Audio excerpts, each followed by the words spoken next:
হ্যাঁ সুমিত, বলো। স্যার, পাম্পে তো এসছি, কিন্তু পাম্প তো বন্ধ হয়ে গেছে। কি বলছো? পাম্প বন্ধ হয়ে গেছে? সর্বনাশ। আচ্ছা, তুমি এক কাজ করো, দেখো বাজারে অনেক দোকানে পেট্রোল রাখে, সেখান থেকে নিয়ে এসো। কি যে বলেন স্যার, রাত 12টা বাজে, এখন কোন দোকান খোলা পাবো? এই সব হচ্ছে তোমার অতিরিক্ত পাকামির ফল।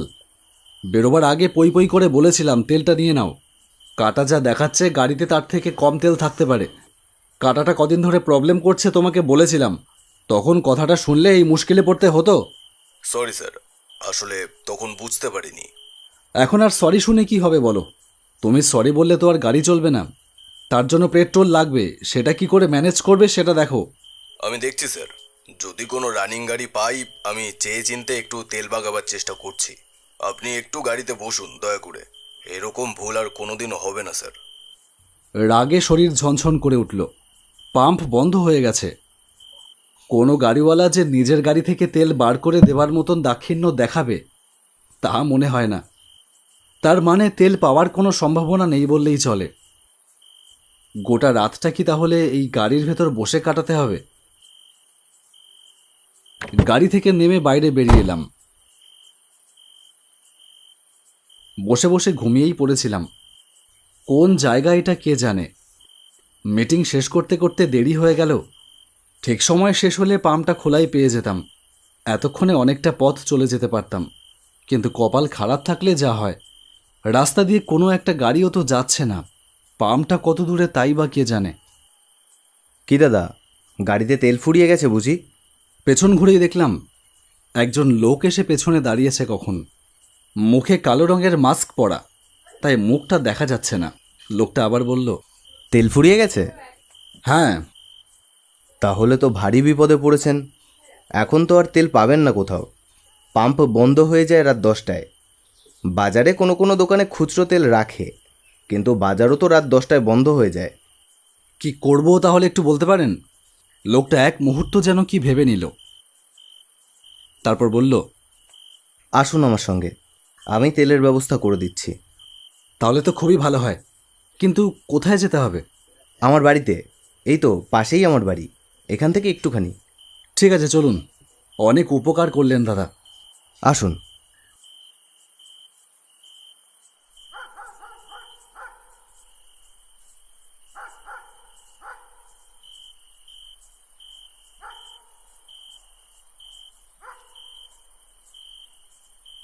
নির্জন রাস্তা দিয়ে দুজনে এগিয়ে চললাম।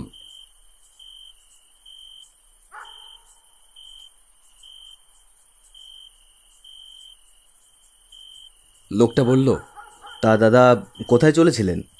আমি গিয়েছিলাম একটা ব্যবসার কাজে বিরাটি। ফেরার পথেই তেল শেষ। আমার ড্রাইভার গেছে তেল আনতে। সে আর এখন কোথা থেকে তেল আনবে, সব বন্ধ এখন। তা আপনি তার মানে ব্যবসায়ী? হ্যাঁ, ওই আর কি। তা আপনার বাড়িটা আর কত দূর? এই তো চলেই এসেছি প্রায়, আর একটুখানি। হাঁটতে কষ্ট হচ্ছে বুঝি? হবেই তো, শহরের ব্যবসায়ী মানুষ, গাড়ি চড়া অভ্যেস, হাঁটতে তো কষ্ট হওয়াই স্বাভাবিক। না না, আমার কষ্ট হচ্ছে না। আসলে ফেরবার তাড়া রয়েছে, সেই জন্যেই। তেল না নিয়ে কি আর ফিরতে পারবেন? হ্যাঁ, সেও তো ঠিক।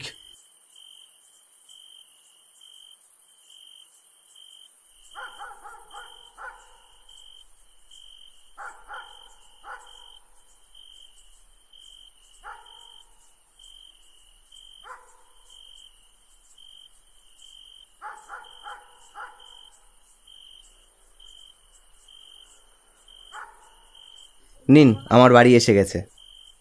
গরিবের বাড়ি, তাই আর ভেতরে আসতে বলতে পারলাম না। ভদ্রলোক এলে বড্ড লজ্জায় পড়তে হয়। একটু চা করে আনি? না না, একদম না। আপনি শুধু পেট্রোলটা এনে দিলেই হবে। আমার খুব তাড়া রয়েছে, তাড়াতাড়ি ফিরতে হবে। ঠিক আছে, আপনি একটু দাঁড়ান, আমি এক্ষুনি আসছি। লোকটা ঘরের ভেতরে চলে গেল।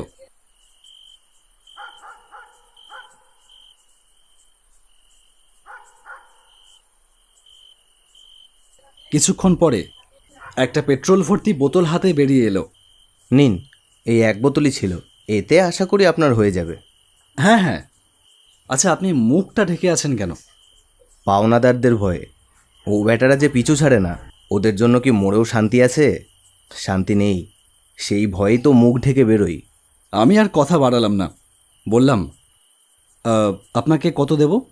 7,80,000 টাকা। কি? 7,80,000 টাকা? আপনি কি পাগল নাকি? কি বলছেন আপনি জানেন? নিশ্চয়ই মজা করছেন আমার সঙ্গে। মজা করব? মজা কেন করব? আপনার সাথে কি আমার মজা করার সম্পর্ক? আসলে এটা তো শুধু তেলের দাম না, এর মধ্যে রয়েছে পুরনো হিসেব। তার মানে কিসের পুরনো হিসেব? 8 বছর আগের হিসেব, যা শেষ করে দিয়েছে আমার জীবন। কে আপনি? একটা দমকা হাওয়ায় লোকটার মুখের আবরণ সরে গেল। তার মুখ দেখে আমি আঁতকে উঠলাম। চিনতে পারছিস? অনির্বাণ, অনির্বাণ তুই? যাক, মনে রেখেছিস তাহলে। দেশ আর তো কি, আমার সেই সব সোনালি দিন, আমার সুখের জীবন আমায় ফিরিয়ে দে। আজ 8 বছর পরে মিটিয়ে দে সব হিসাব। যদিও আমি এখন সব হিসেবের ওপারে, ইহজগতের কোনো হিসাবেই আমি আর ধরা দিই না, তবু আত্মার খিদে তো মেটে না। এসব কি বলছিস তুই? আমি তোকে বিশ্বাস করেছিলাম সাত্তকী, আমি ভাবতেও পারিনি তুই আমার সাথে বিশ্বাসঘাতকতা করতে পারিস। অনির্বাণ, আমি বিশ্বাসঘাতকতা করিনি। আমিও এক নির্মম পরিস্থিতির শিকার। নতুন ব্যবসা শুরু করেছিলাম দুজনে মিলে। দুজনেরই চোখে অনেক স্বপ্ন ছিল। অনির্বাণ, এত বড় একটা ডিল ফাইনাল করতে সাহস হচ্ছে না রে। আর ধুর পাগল, ভয় পেলে কি আর ব্যবসা করা চলে? রিস্ক না নিলে ব্যবসা কোনোদিন বড় হয় না। হ্যাঁ, সে তো আমিও জানি, কিন্তু অনেকগুলো টাকা ইনভেস্ট রয়েছে। এই অর্ডারটা ডেলিভারি করতে হলে কম করে হলেও 8 লাখ টাকা তো লাগবেই। হ্যাঁ, আর ডিল ক্লোজ হলে প্রফিটটাও একবার দেখ। কিন্তু এতগুলো টাকা এখন আসবে কোথা থেকে? ফান্ডে তো। ফান্ডে যা থাকে থাক, টাকার জোগাড় হয়ে যাবে। কিভাবে? আমাদের বাড়িটা বন্ধক দেবো। কি বলছিস অনির্বাণ? তুই কি পাগল হয়ে গেলি নাকি? না না, তা করা যায় না। আরে বন্ধকই তো রাখছি, বিক্রি তো করছি না, তাহলে সমস্যাটা কোথায়? অর্ডার ডেলিভারি হয়ে গেলে আবার বাড়ি ছাড়িয়ে নেব। কিন্তু আমার মনে হয় এত বড় ঝুঁকি না নিলেই ভালো হতো। ঝুঁকি না নিলে বিজনেস বাড়ে না। আমি দেখছি কত তাড়াতাড়ি করা যায়। যাক, টাকার জোগাড় তো হলো। তুই এক কাজ কর, এর মধ্যে পুরো টাকাটাই আছে, তুই এটা রাখ। আর তাড়াতাড়ি যা, যা ম্যাটেরিয়াল লাগবে সব কিনে ফেল। আমি একা কেন? তুই?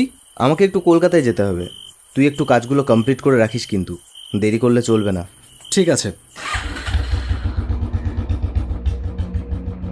তারপর সব টাকা নিয়ে তুই উধাও হয়ে গেলি, গোপনে নিজের ব্যবসা শুরু করলি। আর এদিকে আমার সব কিছু শেষ হয়ে গেল। বাড়িটা নিলাম হয়ে গেল, কারখানা বন্ধ হয়ে গেল, চারিদিকে পাওনাদার। আমি শহর ছেড়ে পালিয়ে এলাম এইখানে। তোর বিশ্বাসঘাতকতা আমার সব কিছু ছাড়খাড় করে দিয়েছে সাত্তকী। এতগুলো বছর অপেক্ষা করেছি তোর জন্য, এবার আমার প্রতিশোধ নেবার পালা। আমি বিশ্বাসঘাতকতা করিনি অনির্বাণ। আমিও এক নির্মম পরিস্থিতির শিকার। তুই আমাকে টাকার ব্যাগটা ধরিয়ে দিয়ে কলকাতা চলে গেলি। তারপর আমার সাথে কি হয়েছিল সেসব কিছুই তুই জানিস না। শোন তাহলে, আমি জানতাম লোকাল মার্কেটে কাঁচামালের দাম বেশি, তাই আমি রওনা দিয়েছিলাম চণ্ডীপুরের উদ্দেশ্যে।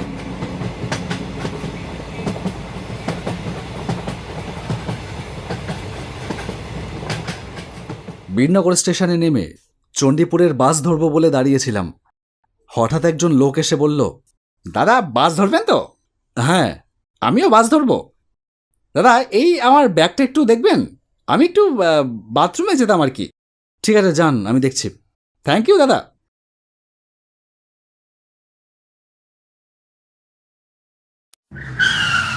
লোকটা চলে যেতেই কতগুলো পুলিশ এসে আমাকে ঘিরে ধরল। ওই তো, ওই ব্যাগটাই তো মনে হচ্ছে, এই দেখো তো। একজন পুলিশ এসে সেই ব্যাগটা খুলতেই দেখলাম তার ভেতরে বম রয়েছে, এক ব্যাগ ভর্তি বম। আমি থতমত খেয়ে বললাম, এই ব্যাগটা কিন্তু আমার না, বিশ্বাস করুন।